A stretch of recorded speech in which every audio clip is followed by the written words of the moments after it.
하나님께서 오늘 우리에게 주시는 말씀은 에베소서 2장 13절에서 18절 말씀입니다.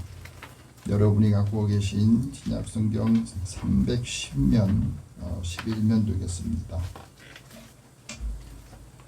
우리 함께 이 말씀을 읽으면서 사도 바울을 통해서 우리에게 주시는 말씀으로 이 말씀을 받으시기 바랍니다. 13절 말씀 읽겠습니다. 이제는 전에 멀리 있던 너희가 그리스도 예수 안에서 그리스도의 피로 가까워졌느니라.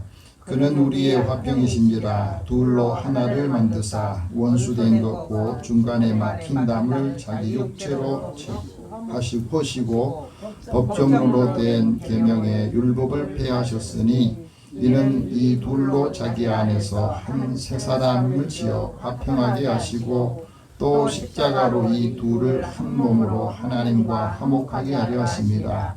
원수된 것을 십자가로 소멸하시고 또 오셔서 먼 데 있는 너희에게 평안을 전하시고 가까운 데 있는 자들에게 평안을 전하셨으니 이는 그로 말미암아 우리 둘이 한 성령 안에서 아버지께 나아감을 얻게 하려 하심이라. 아멘. 잠깐 기도하겠습니다. 사랑의 하나님, 오늘도 우리를 부르셔서 믿음 안에서 예수 안에서 형제 자매가 되게 하시고 함께 그리스도의 사랑으로 우리의 삶을 이끌어가고 또 삶에 하나님의 선하심을 드러낼 수 있도록 인도해 주시옵소서. 오늘도 주의 말씀을 들을 때에 주님의 세미한 음성을 듣고 우리의 삶의 지침으로 삼아 하나님의 말씀의 능력을 체험하는 믿음의 사람 되기를 원합니다. 성령께서 감동을 주시고 또 성령께서 우리에게 하나님의 마음을 느끼도록 인도해 주옵소서. 예수님의 이름으로 기도드립니다. 아멘. 우리 옆에 계신 분에게 서로 인사 나눕시다. 하나님 당신을 사랑하십니다. 하나님의 은혜가 함께하기를 축복합니다.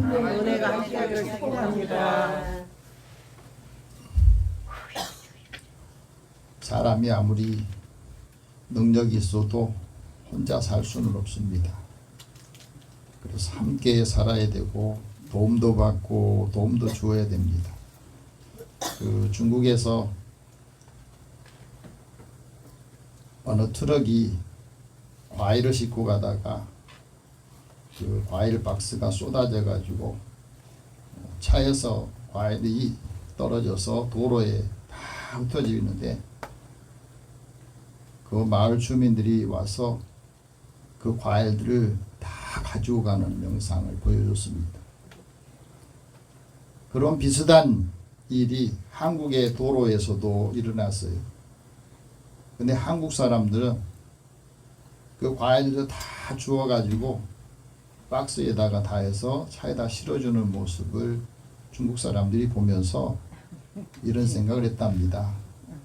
저것이 우리 중국과 한국의 차이점이구나. 한국은 우리보다 땅덩어리 좁고 국민들도 적지만 우리 한국을 이길 수 없는 일이 바로 저런 모습이다. 그랬답니다. 중국 속담에 이런 말이 있습니다. 멀리 있는 물은 가까이서 일어나는 불을 끄지 못한다. 물이 아무리 많이 있어도 불이 나는데 멀리 있으면 그 불이 아무 소용이 없다고 하는 이야기예요. 멀리와 가까이가 얼마나 중요한가 하는 것을 말해주고 있습니다. 우리가 살아가면서 우리의 좋은 이웃들이 가까이 있다고 하는 것, 또 좋은 이웃이 된다는 게 굉장히 중요한 일입니다. 좋은 이웃이 되기까지 그 좋은 이웃을 얻게 하려는 그 이웃을 얻는데 천만금으로도 얻을 수 없는 일이 있다. 그렇습니다. 좋은 이웃을 얻고 싶으면 어떻게 해야 되느냐? 믿음과 덕이 있어야 된다. 그럽니다. 믿음이 있는 사람, 덕이 있는 사람은 외롭지 않다. 내가 스스로 덕을 갖추면 좋은 이웃을 내가 찾아가지 않아도 좋은 이웃이 찾아온다고 하는 거예요. 우리의 믿음이, 사랑이, 또 신뢰가 풍부하고 많은 사람들이 이것이 전달이 되면은 예수밖에 있는 사람들이 교회를 찾아오게 하고 나도 예수 믿어지고 싶다 하는 마음이 들게 해야 한마디 말이 그 사람의 마음을 움직이고 주님 앞에 다가올 수 있는 일이 생긴다 하고 말합니다. 여러분 지금 내 곁에 누가 있습니까? 누가 내 가까이 있습니까? 나에게 좋은 소식을 주고 기쁨을 주고 위로하는 사람, 그런 사람이 있느냐 하는 거예요. 시편 기자는 내게 복이 하나님께 가까이 함이 내게 복이라고 그런 고백을 했습니다. 왜 하나님께 가까이 함이 내게 복이느냐? 하나님께서 나의 피난처가 되어주시더라. 그래서 그 은혜를 받고 하나님께서 하신 모든 행적들을 내가 전파하고 산다. 그런 말을 했습니다. 하나님을 가까이 함이 왜 축복입니까? 하나님을 가까이 할 때 하나님의 권능을 알게 되고 하나님의 거룩함을 통해서 나도 거룩해지고 사람들 앞에서 하나님의 영광을 나타내기 때문에 그렇다고 고백을 합니다.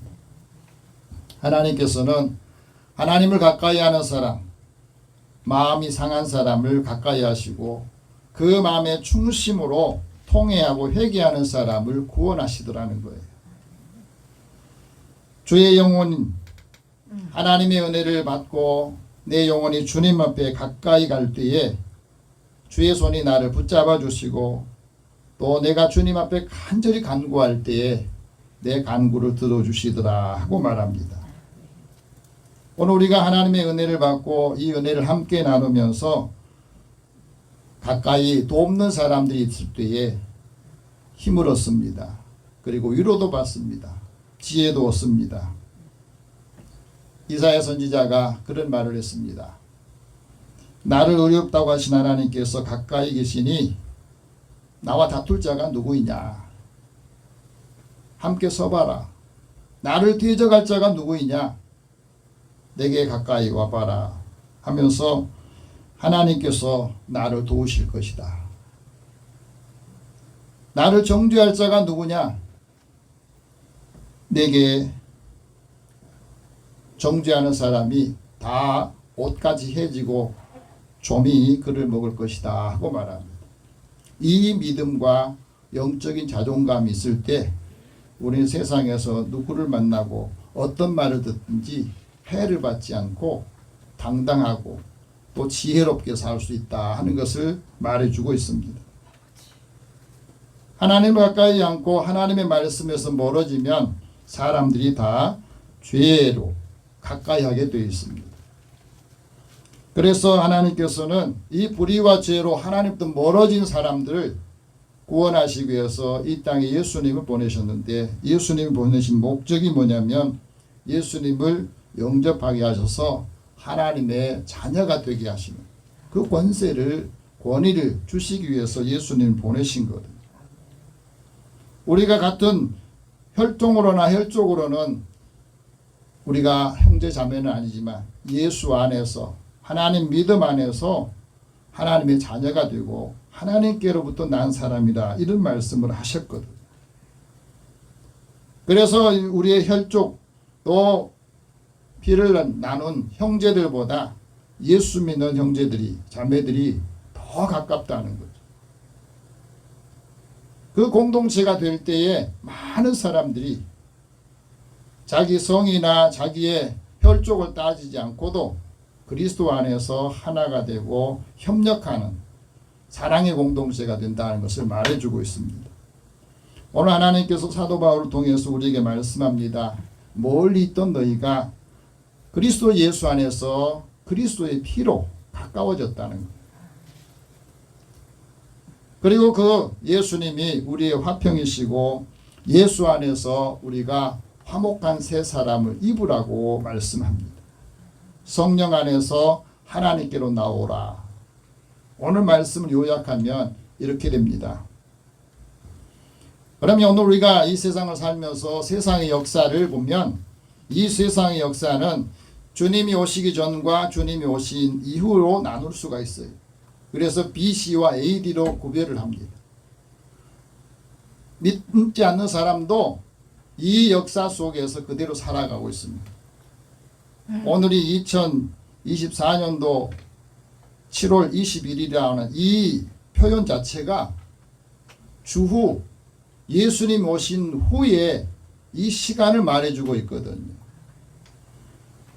그래서 예수님께서 이 땅에 오심으로 인해서 세상의 모든 역사가 여기서부터 시작이 되고 달라졌다는 것을 말해주고 있습니다. 예수님께서 이 땅에 오신 목적이 사람의 몸을 입고 말씀이 육신이 되어서 우리 가운데 오셔서 우리에게 하나님 나라가 임하기를 원하신 거죠. 그래서 예수님께서 오셔서 처음 선포했던 복음이 때가 찼다. 하나님 나라가 가까이 왔다. 그러니 회개하고 복음을 믿어라. 회개하고 복음을 믿으라고 말씀합니다. 우리 안에 하나님 나라가 누구에게 임하느냐? 심령이 가난한 사람에게 임한다고 그랬어요. 하나님 나라가 임하려면 우리의 심령이 가난해져야 됩니다. 갈급해져야 된다는 거죠. 내가 하나님을 찾고 하나님께 가까이 나가서 하나님을 간절히 사모하는 마음이 가난한 심령을 말합니다. 그 심령에게 하나님께서 참 빛을 비춰주시고 그 빛을 통해서 우리가 하나님의 영광을 보게 되고 하나님의 은혜와 진리가 그리스도를 통해서 충만하게 임하는 것을 하나님이 원하신다. 그러면 나의 역사는 어떻게 구분할 수 있습니까? 예수 믿기 전과 예수 믿는 후로 구별될 수가 있어요. 우리가 예수를 믿기 전에는 어떤 삶을 살았느냐? 하나님의 은혜 밖에 있었고 또 하나님의 영광을 잃어버렸어요. 그래서 자기 중심으로 살아가고 진리를 외면하고 사는 것이 잘 사는 것으로 생각했거든요. 그 세상의 풍조를 따라서 공중의 권세 잡은 자 다시 말하면 사탄이 그 주도하는 모든 세상의 그 풍조를 따라서 살았는데 예수 믿고 난 후에는 그것이 다 바뀌었다고 하는 겁니다. 예수 믿고 난 다음에 하나님의 영광을 얻었고 하나님의 은혜를 받고 진리를 믿고 진리 안에서 자유함을 얻었다. 이게 명확하게 구분이 돼야 돼요. 예수 믿기 전하고 예수 믿고 난 다음에 우리의 삶이 이렇게 변화되고 달라졌구나 하는 것을 나도 알게 되고 나를 아는 사람들도 알아야 되고 그게 보여야 된다는 말이에요. 아, 예수 믿으면 저렇게 되는구나. 하나님의 은혜를 받으면 저렇게 사는구나. 오늘 13절 말씀 그겁니다. 다시 읽어봅시다. 이제는 전에 멀리 있던 너희가 그리스도 예수 안에서 그리스도의 피로 가까워졌느니라. 이 말씀 우리가 제대로 받아야 우리의 마음의 거리감, 믿음의 거리감이 어떤 상태인가를 알 수 있어요. 여러분 가까이 옆에 앉아 계시잖아요. 그런데 어떤 분하고는 마음이 굉장히 멀고 어떤 분하고는 멀리 있는데도 항상 가까이 있는 것처럼 그렇게 느껴지고 또 필요한 게 있으면 채워주는 분들이 있습니다. 예수님 믿기 이전에는 하나님으로부터 멀어지니까 사람과도 멀어지는 거예요. 그래서 이 마음의 거리감, 믿음의 거리감, 사랑의 거리감이 굉장히 더 중요합니다. 실제 거리감보다. 예수님을 믿기 전에는 예수 밖에 서 있으니 마음도 예수 밖에 있었고 항상 생각하는 게 자기중심적인 겁니다. 예수 믿고 난 후에도 자기중심적이 되면 그거는 예수 밖에 있을 때하고 똑같은 거예요.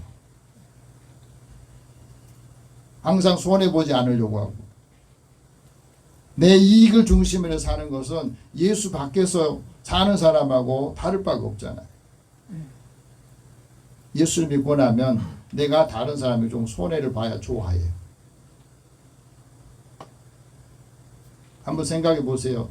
사람들이 나에 대한 어떤 평판을 말하느냐? 사람들이 좋아하려면 내가 손해를 봐야 돼. 예수 믿는 사람이 예수 믿지 않은 사람이 손해를 봐야 예수 믿지 않은 사람이 좋아하는 거예요. 그렇지 못하니까 예수 믿지 않는 사람들이 예수 믿는 사람들 비판하고 비난하고 그러는 거거든요. 자기 이익을 위해서 살고 믿음이 없으면, 그 믿음에서 멀어지면 우리도 예수 밖에 있는 삶과 예수 믿는 난 다음의 삶이 구별이 안 되는 것을 말해주고 있어요. 예수 믿고 난 후에 예수 안에 내 생명이 있구나. 예수 안에 있으면 무엇이든지 하나님 앞에 구하고 예수 이름으로 구한 것은 원하는 대로 다 주시겠다고 했는데 왜 나는 하나님 앞에 기도하는데 응답이 잘 안 되지? 한번 보십시오.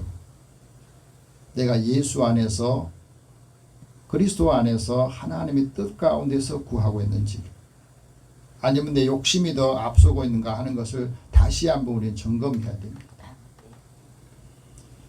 사도 바울은 예수를 믿고 난 다음에 자기가 알고 있던 모든 것, 그것을 해로 여겼다고 그랬어요. 왜? 예수를 아는 지식이 가장 고상하더라는 거예요. 이것이 우리가 체험해야 될 부분이거든요. 하나님의 진리와 하나님의 말씀이 또 하나님을 아는 지식이 가장 고상하다. 그러니까 고상하지 못한 건 그냥 자연스럽게 버린 거예요. 그게 갈등이 없어요. 하나님으로부터 의롭다 여김을 받고 그리스도의 피로 가까워졌으니 이제 우리의 친밀함이라는 것은 주님이 내게 가까이 한 것처럼 나도 하나님 믿는 사람, 예수 믿는 공동체에 있는 분들하고 더 가까이 해야 됩니다. 가까이 하지 못한 거 뭐냐면 자존심 때문에. 내 자존심 때문에 가까이 못해요. 나는 용서를 받았는데 내가 용서해 주지 못한 것 때문에 불편해요. 이건 내려놔야 되거든. 그래야 자유로운 거. 여러분, 우리 믿음이 크고 사랑이 더 큰 사람이 다른 사람들 다 포용하고 다 집어넣을 수가 있어. 그래서 너희 안에 예수의 마음을 품으라 이렇게 말씀하잖아요. 하나님의 은혜의 풍성함을 따라서 그리스도의 피로 구속을 받고 죄의 사함을 받았으니 이제 다른 사람이 허물이 있고 또 부족한 것이 있어도 그냥 내가 예수의 사랑으로 나에게 주신 그 사랑이 더 크다 하는 것을 알면 그냥 넘어가주고 또 기다려주고 하는 거거든요. 그래야 그게 나한테로 들어오는 겁니다. 살아계신 하나님을 섬기는 사람, 그 사람을 통해서 하나님께서 은혜를 주시면 유혹의 욕심을 버리게 되고 또 우리 마음속에 심령이 새롭게 되면 하나님의 의를 진리의 거룩함으로 우리가 새 사람을 입게 되는 것을 말하고 있습니다. 이 거룩함이라는 것은 하나님과 나와의 바른 관계를 말하거든요. 예수님께서 우리를 위해서 무엇을 하셨느냐? 첫 번째는 하나님과 우리를 화평하게 하셨다. 화목하게 하셨다는 것. 14절 다 같이 읽겠습니다. 그는 우리의 화평이신지라 둘로 하나를 만드사 원수된 것고 중간에 막힌 담을 자기 육체로 거시고. 예수님이 이 땅에 오셔서 하신 일의 가장 중요한 일이 뭐냐면 하나님과 죄인 사이를 하나 되게 했다. 의의 하나님과 죄의 성을 가진 사람이 하나가 될 수 없는 그 상황에서 예수님이 십자가로 이것을 다 회복을 시켰다는 겁니다. 그래서 십자가는 종의 위에서부터 아래로 그리고 사람과 사람의 관계를 이어주는 역할을 하는 겁니다. 끊어졌던 것들, 관계가, 사랑이 예수님을 통해서 다 다시 연결해주는 역할을. 더 중요한 것은 우리 마음에 막힌 담을 헐어버렸다는 겁니다. 여러분, 우리가 살아가면서요, 막힌 담이 헐린다는 게 굉장히 중요해요. 사람이 왜 사람의 마음속에 이게 담이 자꾸 막혀져 있느냐? 그건 바로 우리가 육신을 따라 살고 육신의 일을 생각하기 때문에 그래요. 그래서 육신을 생각하고 육신을 따라 사는 사람은 하나님과 원수가 된다 하는 말합니다. 하나님의 법에 굴복하지 않고 하나님 법에 굴복할 수 없기 때문에 그렇습니다. 육신대로 살면 반드시 죽는다 하고 말합니다. 그러나 영을 따라 살면 자기 몸의 행실을 죽이고 육체를 위해서 심었던 모든 것들이 썩어질 것이라는 사실을 알게 되는 겁니다. 성령을 위해서 심는 사람이 성령으로 영생을 거둔다 하는 것을 깨닫게 되는 거예요. 그래서 하나님께서 예수님을 통해서 하나님과 죄로 원수된 우리 사이에 막힌 담을 다 헐어버렸다는 거예요. 오늘 이 말씀을 통해서 우리의 마음에도 이제는 사람과 사람의 막힌 담이 흘리기를 바랍니다. 가족들 간에 또 자녀들 간에 부모들 간에 막힌 담이 다 헐어지기를 바랍니다. 아멘. 죄로 인해서 막힌 담이 불통의 요인이고 또 불신이 전쟁의 요인이 돼요. 남과 북의 이 긴장 상태가 무엇 때문에 그래요? 사상이라고 하는 것이 서로의 마음을 막히게 하고 또 전쟁의 상처와 그 고통이 우리로 하여금 사람과 관계를 막히게 하는 겁니다. 이념이 사람의 마음을 생각을 막히게 하는 거예요. 우리나라의 상황을 보면은요, 지금 앞으로 나아가야 되는데 과거에 발목이 잡혀가지고 그것 때문에 매일 다투잖아요. 답답해 죽겠어요. 지금 경제가 어렵고 많은 것이 우리가 해야 될 힘써야 될 일이 많은데 엉뚱한 일에 막 시간을 쏟고 있고 거기서 막 사람 불러나오고 하는 거 보면은 답답해 죽겠어요. 왜 이렇게 됩니까? 그러니까 우리가 이것을 위해서 기도해야 돼요. 지금 우리 경제나 삶이 굉장히 어렵다 하면 그 문제에 대해 힘쓰고 문제를 해결하려고 하는 것에 집중을 해야 되는데 그렇지 못하고 있지 않습니까? 그 무엇 때문에 그래요?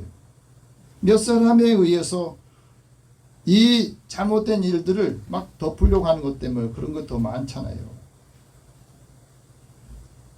교회도 마찬가지입니다. 개교회주의, 교파주의가 성도들 간의 교제를 교회로 묶어놓은 거예요. 예수 그리스도 안에서 예수 믿는 누구도 다 가까워지고 교제할 수 있도록 만들어놨는데 그렇지 못하니까 다 규제를 통해서 하나님이 은혜 주신 대로 하지를 못하고 살아가는 거예요. 예수 믿는 교회 공동체가 허물어야 될 장벽들이 이거예요. 하나님께서 우리에게 말씀을 주시고 은혜를 주시면 가라 하면 가고 거기서 하라 하면 하는 거고 그러지 거기에 이 교리가 또 교파가 우리의 신앙을 막히게 해서는 안 된다 하고 말합니다. 영적으로 막힌 것이 흘려야 하나님과 소통할 수 있고 마음에 막힌 담이 흘려야 쉼을 얻을 수가 있어요. 종교개혁자 마틴 루터가 쓴 루터의 기도라고 하는 이 책이 있습니다. 거기 보면 불꽃 같은 기도로 막힌 담을 허는 루터의 실질적인 기도 생활이라고 하는 부제가 붙어 있는데 그는 이렇게 말합니다. 당시에 로마 카톨릭이 전 세계의 모든 영적인 질서를 지배하고 있었을 때에 그 카톨릭의 그 교리를 보니까 너무 답답한 것이 많았던 겁니다. 그런데 이 사제 혼자 힘으로는 감당할 수가 없었어요. 그래서 이 문제를 해결되지 않을 것 같은 죄 때문에 자신과의 굉장히 많은 씨름을 했다고 하는 겁니다. 그러면서 로마서를 읽고 로마서를 주워가고 연구하면서 자신의 그 힘겨운 영적인 싸움을 마무리할 수 있었다고 말합니다. 그 후로 나는 하나님의 말씀의 사람이 되었다. 로마의 교황청 교황과 로마 교회 권위가 아니라 하나님의 말씀이 내 삶이고 하나님의 말씀이 내 신앙의 기준이다 하고 하는 거예요. 그리스도인은 진실한 신앙과 성경을 따라 살아가야 된다. 교회 전통이 아니라 하나님의 말씀을 따라가야 된다. 그것을 선언한 겁니다. 그리스도인은 믿음과 삶은 견디기 힘든 교회의 법 없이도 얼마든지 존재할 수 있다고 하는 거예요. 그래서 로마의 법은 과감히 축소되고 폐지되어야 된다. 그렇지 않으면 우리의 신앙이 존립하기가 어렵다는 겁니다. 그리스도인이 하나님의 말씀과 기도로 살아야 거룩하게 되고, 기도하지 않고 힘쓰는 일은 마치 뿌리를 내지 않는 그 상태에서 위로만 자꾸 솟아오르는 그런 상태와 똑같다 하고 말합니다. 여러분, 기도의 모범을 시작하고 기도할 때 혼자가 아니라는 겁니다. 하나님은 반드시 기도하는 사람에게 응답해 주신다. 그래서 끊임없이 기도의 능력을 추구해라. 우리가 매일 기도하면서 우리 마음에 막힌 담들이 하나씩 하나씩 다 헐어버리고 하나님의 능력으로 채우기를 원한다는 거예요. 두 번째는 예수 안에서 새 사람을 지어 화평하게 하셨다고 합니다. 새 사람은 그리스도 안에서 새로운 정체성을 갖고 산다는 말이에요. 예수를 오래 믿었느냐, 인제 믿느냐, 그것이 중요하지만 그보다 더 중요한 것은 내가 새로운 사람이 됐냐, 다시 말하면 예수의 가치관으로 사느냐 하는 게 굉장히 중요하다는 겁니다. 오늘 15절 말씀 같이 한번 읽어봅시다. 법정으로 된 계명의 율법을 폐하셨으니 이는 둘로 자기 안에서 한 새 사람을 지어 화평하게 하시고, 새 사람이란 말은 신선하고 고귀한 사람, 아주 드문 사람을 말해요. 옛사람이 죽고 새 사람으로 변화됐다고 하는 말입니다. 죄의 몸이 멸망하고 죄의 노예가 되지 않는다고 하는 것. 우리가 신앙생활하면서 예수를 믿고 난 다음에는 이 죄책감에 자꾸 시달리지 않아야 되는 거죠. 죄에서 벗어나서 의롭다고 해주셨는데도 아직도 죄책감을 벗어버리지 못하면 항상 그 죄에 눌려 있는 겁니다. 그래서 오늘 그리스도인들이, 한국교회 성도들이 특히 이게 사순절 기간에 머물러 있는 분들이 많아요. 부활절 이후에 우리가 부활의 주님과 함께 역동성 있게 하나님의 은혜를 함께 나누면서 이 즐거움과 기쁨이 충만해야 되는데 자꾸 주님의 고난의 생각하고 거기만 머물러 있는 경우가 많이 있다는 겁니다. 예수 안에서 하나님에 대해서 살아있는 사람, 새 사람은 자신의 지체를 불의의 병기로 내어주는 것들을 다 이제는 헐어버리고, 이제는 하나님께서 우리에게 주신 우리의 지체를 의의 병기, 의의 무기로 하나님께 드리는 삶을 살라고 하는 겁니다. 복음주의 설교자 존 스토트 목사님이 쓴 새 사람이라고 하는 이 책에는 이런 말합니다. 우리가 예수를 믿고 하나님께 의로움을 여겼다, 의롭다의 계명을 받았다. 그래서 그때부터 우리는 하나님의 구원이 시작된 것이다. 하나님의 구원이 시작된 이후로 우리의 삶은 이제 우리의 모든 방황이 끝나고 내가 누구인가 하는 것을 알아야 된다는 거예요. 내가 그리스도 안에서 새로운 피조물, 새로운 사람이 된 것이고 이제 하나님의 은혜를 입어서 사는 사람이 된다. 거룩한 삶의 비결은 내 마음에 있다. 내 옛 자아가 그리스도와 함께 십자가에 완전히 죽었다. 이게 확인이 돼야 돼요. 예수 믿고 난 후에 정말로 우리가 구원받았느냐 하고 물으면 네, 구원받았어요 이렇게 말하는데, 그렇다면 당신은 그리스도인답게 살고 있느냐 하고 물으면 그것도 그렇다고 말을 해야 된다는 거예요. 여러분 어떻습니까? 예수 믿고 죄사함을 받고 하나님의 자녀가 됐어요. 지금 우리가 그리스도인답게 살고 있느냐? 그리스도인답게 살아가도록 우리의 삶을 정의가 돼야 된다 하고 말합니다. 이 말은 내 옛사람을 다 이제 벗어버리고 율법의 모든 것들도 이제는 다 자유를 얻어야 되는 거예요. 성령 안에서 생명과 평안을 얻고 새 사람은 결국 옛사람으로 돌아가지 않는다는 거예요. 왜? 이전 것이 지나갔기 때문에. 과거에 자꾸 여러분 매이지 마세요. 옛날에 내가 해결하지 못한 그것으로 인해서 내 마음이 자꾸 걸리는 거, 이건 아직도 우리가 새 사람이 된 그 중간에서 왔다 갔다 하니 갈등이 많은 거예요. 예수 믿고 난 후에 갈등이 왜 많습니까? 이전 것은 다 지나갔어요. 그래서 새 사람이 된 겁니다. 십자가로 우리 모든 걸 다 소멸시켜 주셨어요. 그런데 왜 거기에 자꾸 매여 있느냐는 거예요.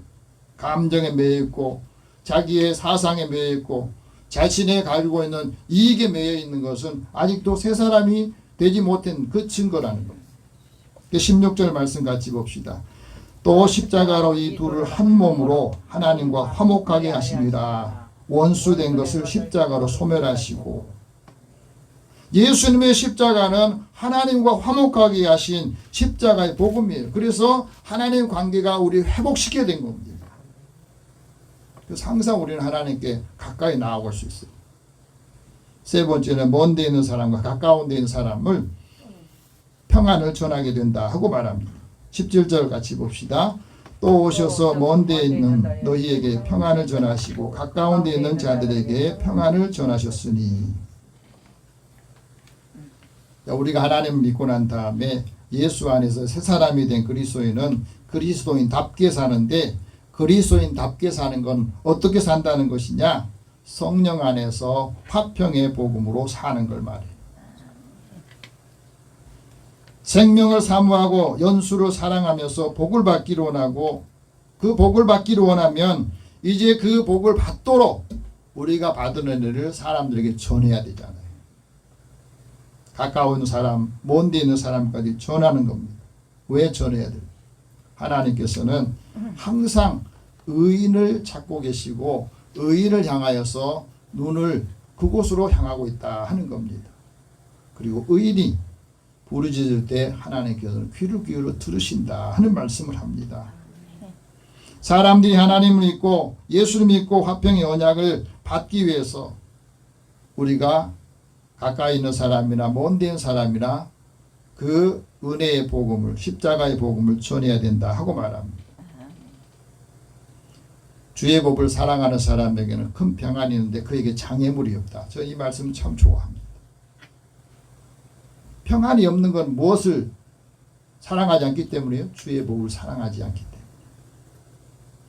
장애물이 많다는 것은 이것을 깨닫지 못하고 우리의 삶으로 살지 못하기 때문에 앞에 장애물이 너무 많다는 거예요. 그래서 하나님의 은혜를 우리가 받을 때는 하나님의 생각을 자꾸 할 필요가 있어요. 예레미야를 통해서 말합니다. 너희를 향한 내 생각을 내가 안다. 그게 바로 평안이다. 너에게 재앙을 주려고 한 것이 아니라 너에게 미래와 희망을 주려는 것이다 하고 말씀하잖아요. 평안의 복음을 받으면 장래의 소망이 있고 그 성령 안에서 평안의 복음을 얻어야 평안을 얻고 새 사람이 되어서 하나님께 부르짖으면서 기도할 수 있다고. 네가 온 마음으로 나를 구하면 나를 찾을 거고 네가 만나줄 것이다 말씀하시잖아요. 우리는 말씀을 통해서 하나님을 만날 수 있는 기회를 얻어야 됩니다. 예수님께서 사람들이 평안의 복음을 받기를 원하십니다. 그래서 평안의 복음으로 새 사람으로 살기를 원하세요. 그러기 위해서는 우리에게 그 복음을 전하라고 사명을 주신 거예요. 18절 말씀 같이 봅시다. 이는 그로 말미암아 우리 둘이 한 성령 안에서 아버지께 나아감을 얻게 하려 하십니다. 우리가 하나님께 나아가듯이 은혜 받은 우리들이 십자가의 사랑을 알고 십자가의 복음을 체험한 우리들이 이제 나아갈 때에 그 복음을 받고 그 사람에게도 하나님 나라가 임하기를 원하십니다. 하나님 나라는 먹고 마시는 것이 아니라고 그랬습니다. 성령 안에서 의와 평강과 희락이라는 겁니다. 우리가 받은 마음이 평안함, 우리가 알고 있는 느끼는 기쁨을 이제 함께 나눠주고 전해야 된다는 것. 그래야 그리스도를 섬기는 사람이 하나님을 기쁘시게 하고 사람에게도 칭찬을 받는, 이게 평판입니다. 오늘 이 말씀을 받으시고 그리스도를 우리가 섬기고 예수를 믿고 난 후에 하나님을 기쁘시게 하는 사람, 그 사람은 사람에게도 칭찬을 받는다. 이 믿음으로 승리하시면서 하나님의 평안의 복음, 그리스도를 통해서 우리에게 준 평안의 복음을 새 사람이 되면서 이 사명을 잘 감당하신, 주님이 오실 때, 주님 앞에 섰을 때 칭찬 듣는, 또 자랑의 면류관을 함께 받는 성도들이 되시기를 축복합니다. 기도하겠습니다. 사랑의 하나님, 오늘도 우리를 향하신 하나님의 뜻이 무엇인지를 분별하게 하여 주소서. 또 하나님께서 우리에게 주신 이 십자가의 복음과 복음의 능력을 가까운 데 있는 사람, 먼 데 있는 사람까지 전해서 그 복음을 받고 다 하나님께로 나와서 은총을 받기를 원합니다. 우리에게 사명을 주시고 이 사명을 감당하는 사람에게 주님이 함께 하시고 능력을 주신다고 하셨습니다. 이 말씀을 이루어지게 하여 주옵소서. 예수님의 이름으로 기도드립니다. 아멘.